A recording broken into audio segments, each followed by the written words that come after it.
creates this 2x2 matrix. So you have two variables and two different possible states of each variable, which gives you four possible outcomes. So just to explain these variables, so one variable is, are you causing benefits to other people, or are you causing losses to other people? So that's the first variable, is your impact on others. Do you benefit them, or do you cause them losses? And the second variable is, for yourself, are you benefiting yourself, or are you causing losses to yourself? And if you combine those two, we get four different outcomes. So talking them through, first of all, you have people who benefit other people and themselves. And this is the win-win outcome, where your actions in the world not only benefit you, but they also benefit other people, and you are a net positive wealth generator in the world. And Cipolla calls these intelligent people. So it's a theory of intelligence based on your behavior, your social behavior. Are you engaging in win-win interactions? So that's the first one.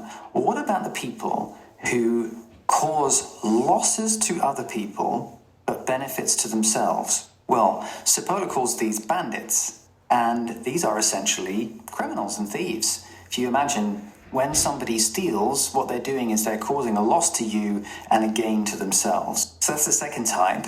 And then if you imagine there's a third type, which is people who cause benefits to others and losses to themselves. And Cipolla calls these helpless people. And there are other words that I've seen used. He sometimes calls them naive people. The idea here is that this is people who get taken for a ride. They benefit other people, but at a loss to themselves. And then the fourth group is what he defines as stupid people. And these are people who cause losses to others without benefiting themselves. And his idea is that a lot of the time, they're just messing things up for other people without any particular benefit to themselves. But there are also really stupid people who not only cause losses to others, but actually harm themselves actively. So stupid people are either just messing things up for everyone else without any clear gain, or even messing things up for everyone else and actually harming themselves as well in the process. That's his theory of stupidity. That's what stupid behavior is. And of course, since this is four different outcomes from two variables, you can draw one of these 4x4 matrices that entrepreneurs love. And someone's done this. I've put it in the show notes. So you can see if you have on the x-axis loss or benefit to yourself, and on the y-axis loss or benefits to others, then in the top right-hand corner you have the intelligent people who benefit themselves and others. Then in the bottom right-hand corner you have the bandits who benefit themselves but cause losses to others. And then in the top left you have the helpless or naive people, or sometimes called hapless people, who benefit others but not themselves. And then in the bottom left quadrant you have the stupid people who harm others and harm themselves. I'll put that graphic in the show notes so you can see it.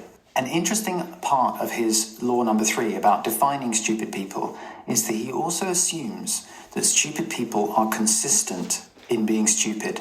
In other words, they go through life constantly causing losses to other people without clear gain to themselves. So it's an interesting idea that he's putting forward, that this is not just one-off behavior. There are people who are basically messing the world up through their stupidity, and they're consistent about it. So law number 4 of stupidity, according to Cipolla, is the idea that non-stupid people underestimate the danger of the stupid. And his argument is that non-stupid people constantly forget that at all times and all places and under any circumstances, to deal with and or associate with stupid people always turns out to be a costly mistake. And his argument here is that everyone underestimates just how dangerous stupid people are. Intelligent people underestimate it, but so do bandits and so do helpless people. And that brings us on to law number 5. And this is the most interesting, I think. Stupid people are the most dangerous people on the planet.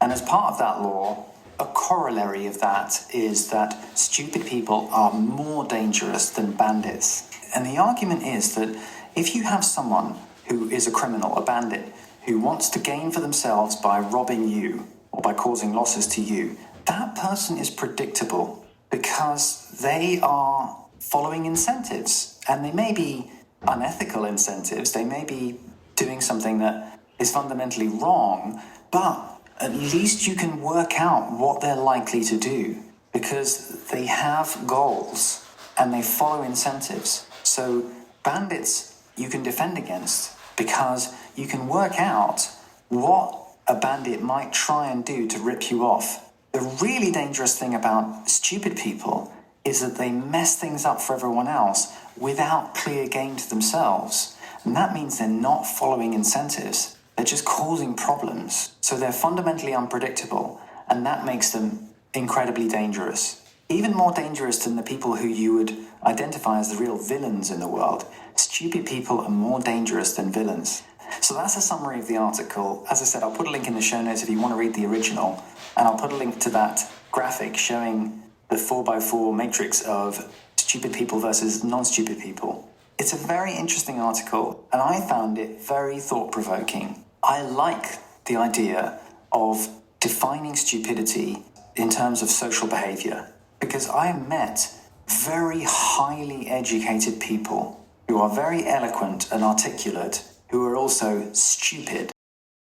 I think it's really important to bear in mind that if you walk into a room full of highly articulate, educated people, there are going to be destructively stupid people in that group, and you shouldn't assume that just because people are highly educated or articulate that they're not stupid.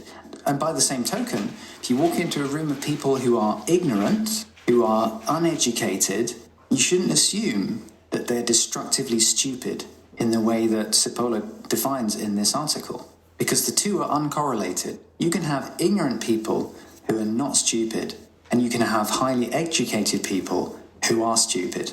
The idea that stuck with me most in this article, that I've really been mulling over, is this idea that stupid people are the most dangerous people in the world because of their unpredictability. Cipolla argues in this article that we can do nothing about the stupid. And he makes the basic argument that you can't teach stupid people. You can teach